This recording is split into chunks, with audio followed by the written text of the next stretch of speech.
Namaskar, everyone, and good morning. It is absolutely such joy for me to be here amongst all of you today and to wake up in Imphal and know that I'm going to be meeting all of you. It is absolutely overwhelming to know that you've come on a Sunday, you've come when it's not really greatly pleasant weather. I'm standing in a good spot, sir, so I might take a few minutes more. but, but I really am very grateful, and it really is very overwhelming. My joy to meet you is slightly maybe half-hearted because I understand the circumstances that we are meeting in. These are not ideal circumstances, and the gravity of the situation, I can assure you, is not lost on me. But we must make the best of the opportunities that we have. And for this opportunity, I have Manipur University to thank. I have Dr. Noni for thinking of me and inviting me for this dialogue to thank. And to all the brilliant speakers I have heard over the course of 2 days. I have learned so much. But I think most importantly, the fact that I had this opportunity to be here at this very crucial juncture is supremely important to me.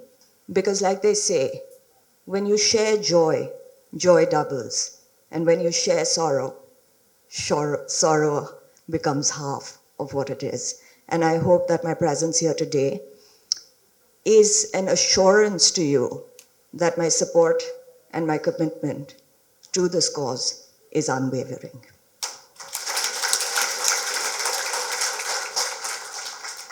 But apart from this support that, of course, you have of mine, I'm actually quite baffled because I don't really know what I can give you, offer you, especially after I am a part of a panel of such luminaries.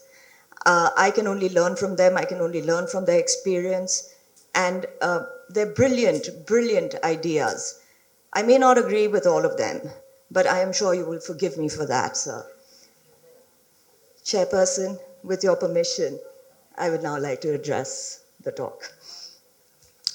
The talk given to me today is what is the way ahead? This is a very, very complex question. And it's a more complex question for me because to me, really the stakeholders of solution, the stakeholders of this land are the people who are standing here. You have the solutions, you know what the future should be, you know what you want to leave your next generations. But before we discuss what the way ahead is, I'd like to, and I've been given this privilege to be able to address you, and you've given me this privilege of your time. So in my humble capacity, before I address what the way ahead would be, I'd like to put in a little caveat that I do very often. Many of you who may have heard me before have seen this at the beginning of my talks or at the end of my talks, and I usually place it just so that I can let you know my position. And my position is that I am not an expert. I don't know everything about the Northeast. I don't know everything about Manipur. And to me, the idea of somebody being an expert is a sad idea because that sort of indicates that there's a finality to what you know, that there's nothing more to learn. And with my years of commitment to my studies in the Northeast, which, by the way, is not supported by anybody, it's only supported by myself. With that commitment, I have to say that I'm just a learner, and forgive me for what you don't agree with me, and accept me for what I have to offer. The way ahead, as I see, for Manipur is not an easy one. It's not a short one. The road ahead is long and it's difficult. But I do feel that we have the wherewithal to withstand the times that we are going through. We have the wherewithal to come out with logical solutions, to come out with some sort of ideas that are common to both parties. But before I get into that, I want to address a few things. I want to take advantage of the fact that you're here. I may not be an expert, but I have spent a considerable amount of time. I've spent a considerable amount of energy. And I've spent a considerable amount of resources to know that there are anxieties. And there are a lot of anxieties that come across to me. Ever since this conflict started, I have had thousands of messages that come to me, if not hundreds, every single day. I have met representations from both communities. I have met people. I have been in dialogue. This is everything apart from the work that I have to do. I have engaged as much as I can. I have lived, I have breathed, and I have only thought about this, as have all of you. But in all of these discussions, there are a couple of strains that I have figured, and these strains come from certain misconceptions. And sometimes when you're within, a situation, maybe you're too close to the situation wherein that has an emotional impact, and I'm sure it does. But I'd like to clarify those misconceptions today. Ladies and gentlemen, the first misconception that I come across and I'd like to clear is what I hear very often from young people, older people alike. They say that we have lost the war of narrative. You've not lost the war of narrative. You have made the narrative.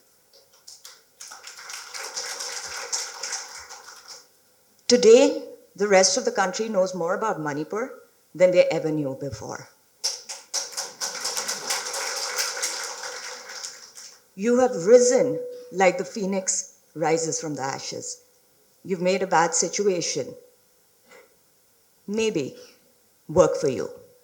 Today, the country knows about the unfair land distribution in this state, something that they never did.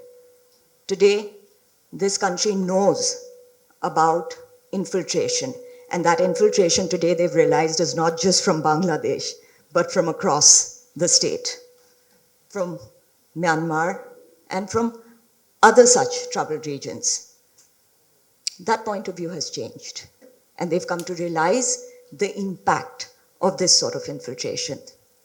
They've come to realize the demographic change. How do I know this? Because I live outside Manipur. People are talking about this, people are writing about this. This has become even a part of the Delhi social chatterati. That says a lot. But what they've also understood, and I think that's really important, and this is, really, has nothing to do with free speech.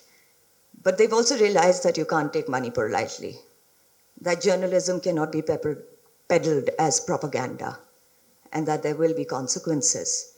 And I think that is something very important, because that builds counter narratives.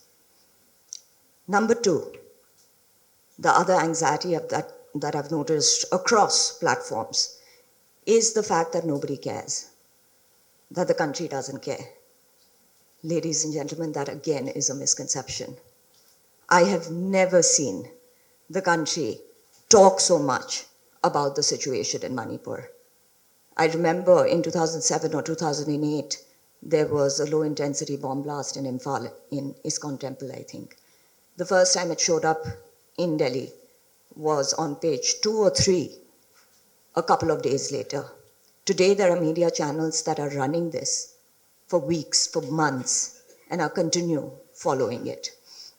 And I think that says something about the interest that it has garnered. At least we are not being ignored any longer.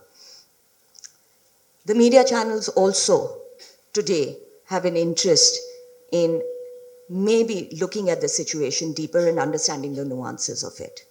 That again, in my opinion, is a victory. But more than that, India has realized the strategic importance of Manipur.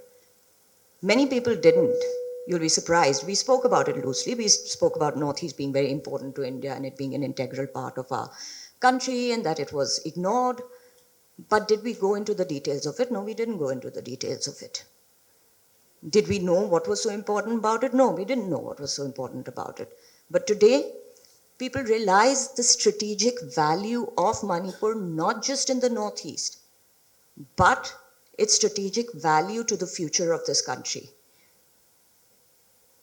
Manipur is not just the gateway to Southeast Asia.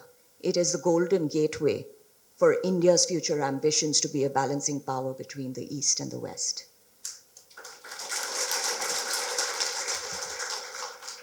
But beyond that also, the humanitarian impact that I have seen.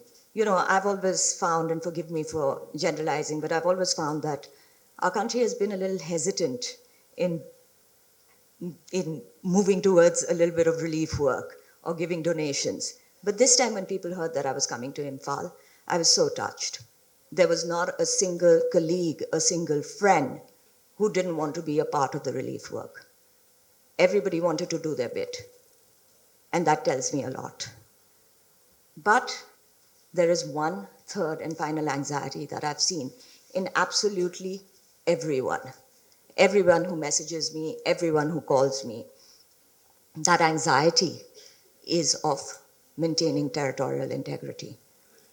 Again, ladies and gentlemen, now that it has drawn upon us that the territorial integrity of Manipur is extremely important, not just for other people, not just for, the country, but because of the kind of attachment you have to the land of Manipur. That has not gone unnoticed. Therefore, the question of territorial integrity, in my assessment of the situation, any changes will never happen. And the reason it will never happen is because this nation realizes that today it's not dealing with just the territorial integrity of Manipur. It is dealing with the territorial integrity of India.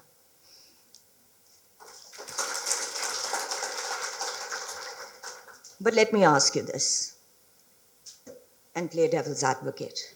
What is territorial integrity?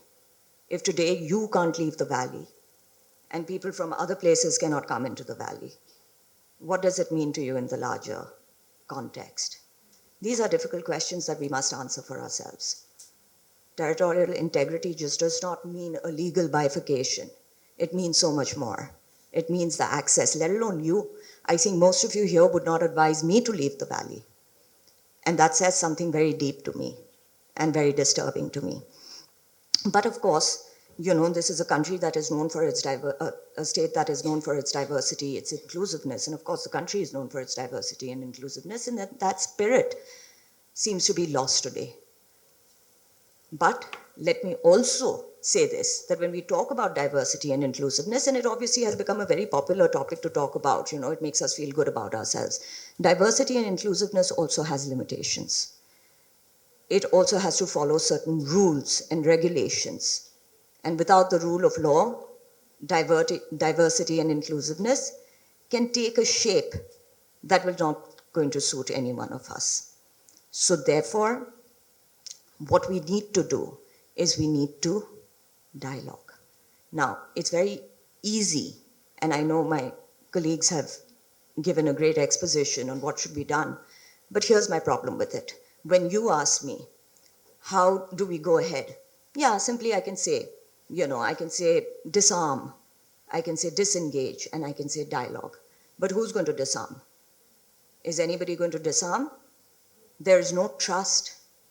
One party is going to say that, I'm not going to surrender my weapons until he does. The other person is going to say, I'm not going to surrender my weapons until he does. Yesterday, we had a very interesting talk where somebody spoke about state responsibility. I agree with that. The state has to have responsibility and the state has to have accountability. But let me talk about individual accountability and individual responsibility. And I think that becomes the crux of it. How do we use individual responsibility? Because that's all we can do. How do we use individual responsibility in building the kind of trust that we need to go into dialogue? Disarming, disengaging, dialogue are second stage developments. Your first stage development is to be able to sit across the table, or at least to bring the invested parties to the table. That itself is a problem today. So there are very simple things that I've noticed. One of the things I've noticed that creates mistrust, that creates this lack of initiative to engagement, is the peddling of fake news. And, I'm not going to blame one community over the other, but there is fake news that's floating around. People are quoting that fake news that is building certain sort of imageries in people's heads. And the kind of material that is going around, let me tell you, a lot of the talks, a lot of the debates, not many people are actually seeing the full thing. We might think that they're seeing the full thing. They aren't. And I'll give you an example of it. I get a lot of wonderful messages, which I love reading. I get some really nasty ones, which I don't like so much. Sometimes I'm really, really happy to engage when I have the time. I don't have a lot of time to engage with everybody who contacts me. Sometimes I'm also a little mischievous. I'm a little bored and I want to engage with the ones that don't like me really a lot. And sometimes when I've done that because I can feel a certain amount of irrationality. I can feel a certain amount of pain. I'm no one to judge who's been through what. But I'll give you an example. Somebody messaged me the other day and was very angry at me. I had been on a debate with this lady, and he said, "Oh, we didn't like the way you spoke, and this is very upsetting for us, and never show your face to me again." So I said, "Yeah, all right, I'll let the news channels know." So then he said, "But you're bigoted." So I said, "Why do you say that?" So he said, "I say that because you never defend us, you're biased towards one community." So I said, "Okay, why am I biased? Can you give me a couple of examples?" So he said, "You're biased because, you don't take our side and you don't think about our grievances." So I said, "You watch all my talks?" He said, "Yeah." I said, "You watch all my debates?" He said, "Yeah." I said, "Are you sure?" He said, "Yeah." So I said, "Then in every debate of mine and every talk of mine, I have said that we have to find common space. And we have to seed space. It's not going to be easy. And we have to decide what space we want to seed.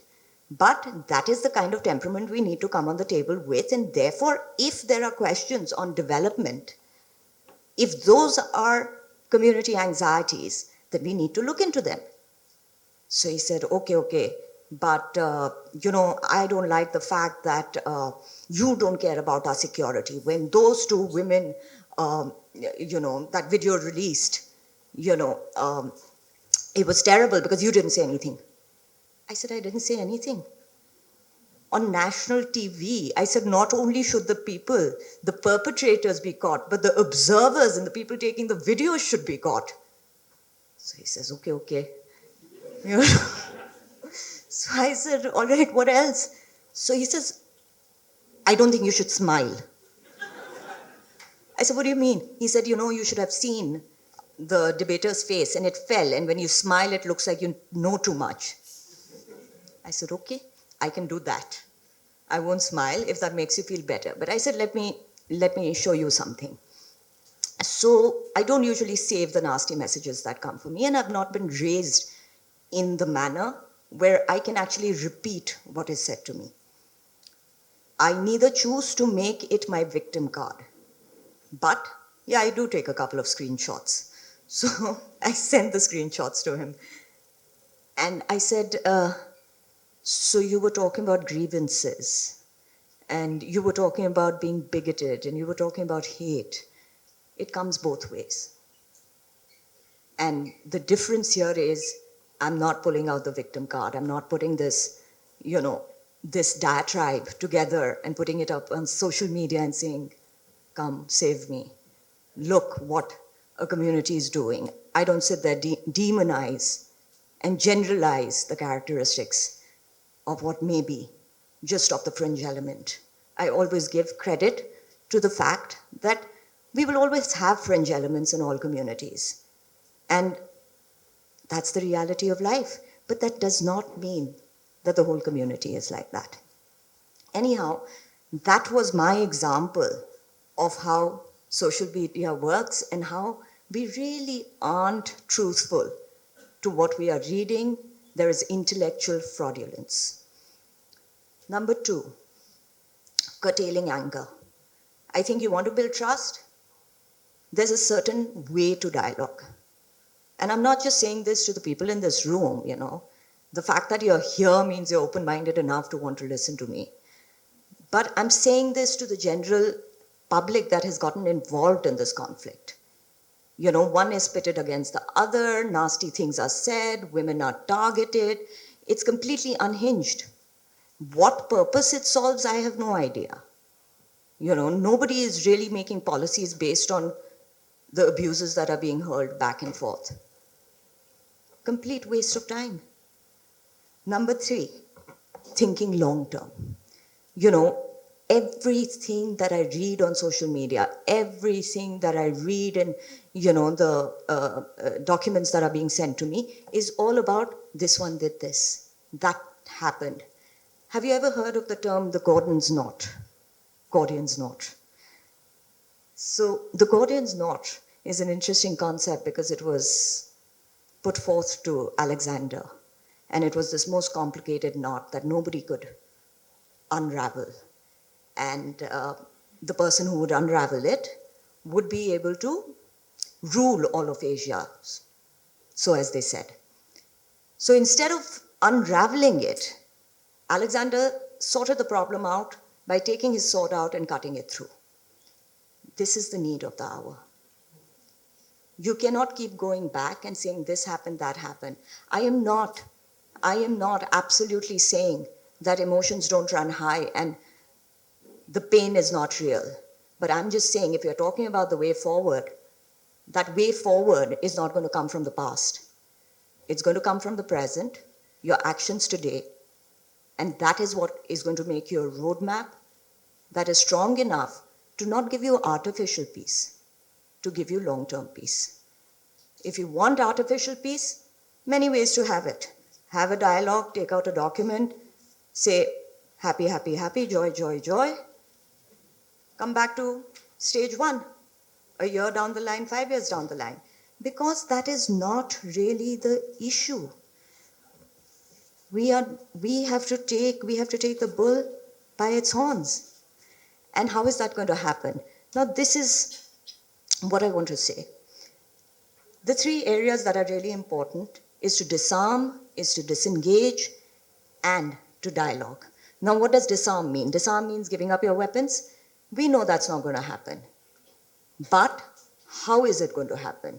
You want to put the responsibility on the state is not going to be able to do it because people are not going to be willing to surrender.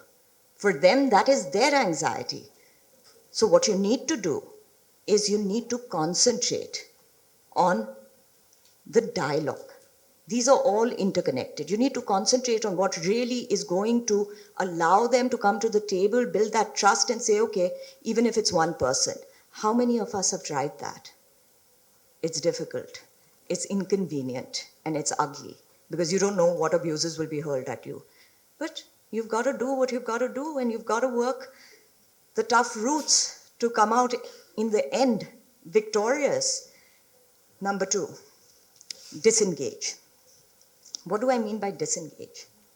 You know, a lot of people say, oh, I was talking to this person, he doesn't see my point of view. My friends say, you know, one person called me up and said, you know, I called up a friend of mine and I asked him, you know, what are you doing? And he said, I'm hunting.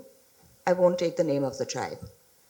You know, this sort of disengagement has to happen. If people are not going to be rational, there's no point. What are you going to do by convincing them? They're neither decision makers, they're maybe in pain and not in the right sense of their minds. So, you know, what is going to happen with that? Not much. So you need to be able to disengage, but you need to be able to disengage with the right optics. I don't think anybody is thinking about the optics. Now, by optics, I mean, if somebody was, let's say, if somebody wanted to take a rally out, you know, it would make pretty good optics if the people that they were going to meet were possibly standing there more in a welcoming gesture than in an aggressive stance. These are the kind of optics that you need to focus on because the world is visual today. You're going to write 300 pages of report, nobody's going to read it. You're going to put the right optics out, people are going to see it. But those optics also have to be hinged on positive foundations. Finally, dialogue. Now, this is a difficult one, even for me, because how do you dialogue? If there's no trust, if we're not letting go of the past, what are we going to do? We are going to, like I said, have artificial peace. But not if we really, really get down to the nitty-gritties of it. You want to talk about, yeah, we'll put a curfew and yeah, we'll start small scale engagement. It's not going to help. You need to understand what are the issues that are important to you. In my understanding, the core issue is the land issue. The core issue is land distribution, and the core issue 20 years from now is going to be the same thing if it's not resolved today. And when that happens, I don't think the situation is going to be like this. It might be far more prolonged. So when we are going into dialogue, we go into dialogue with some amount of realistic base, with some amount of understanding that we have to cede space, but the other also has to cede space. We have to find common ground, and we have to find common ground not because, with this feeling that, we are letting go of, what is important to us. No, common ground, keeping the long-term future in mind.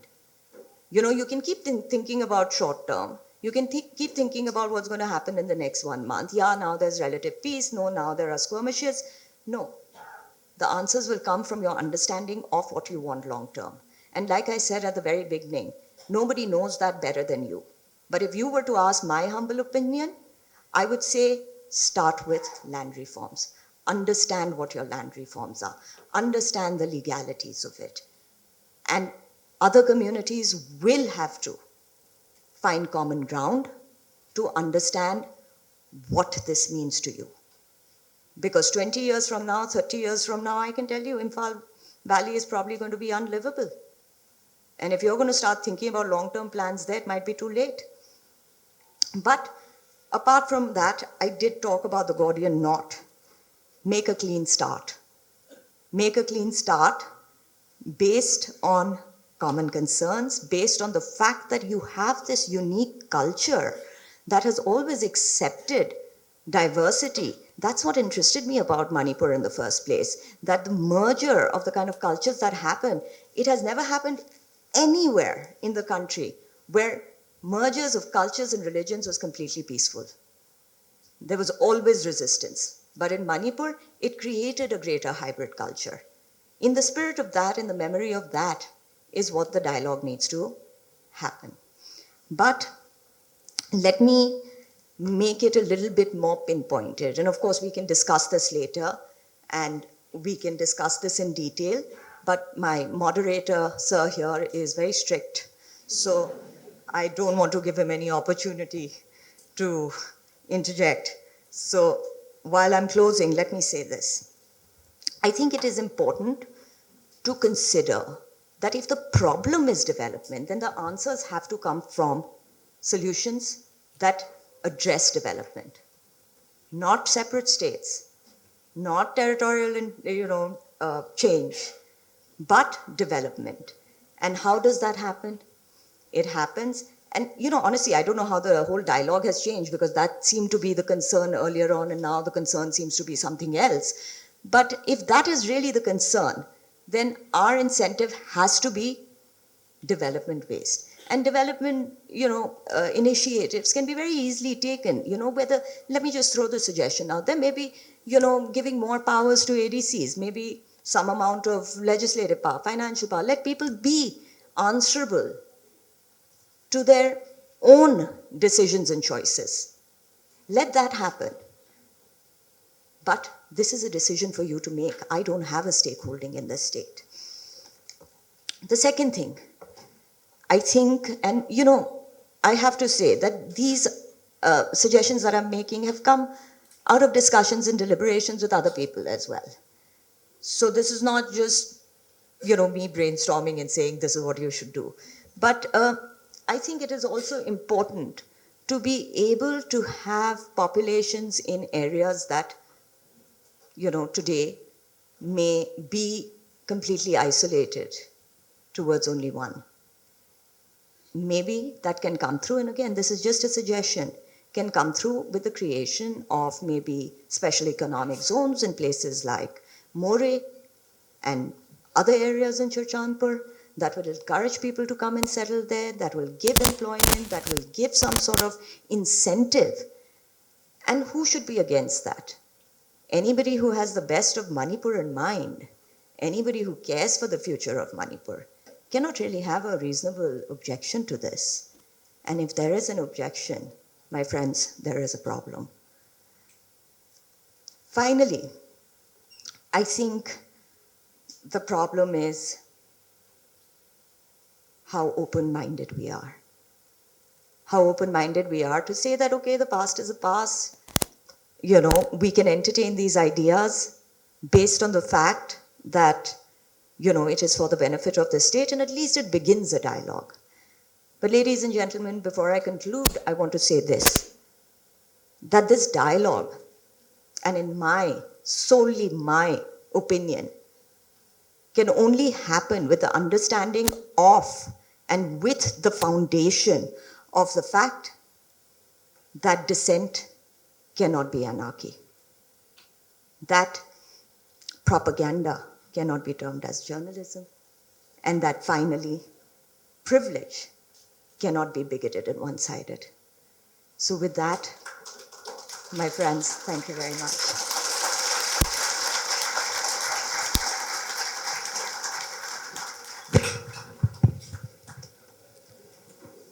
We have received a number of queries.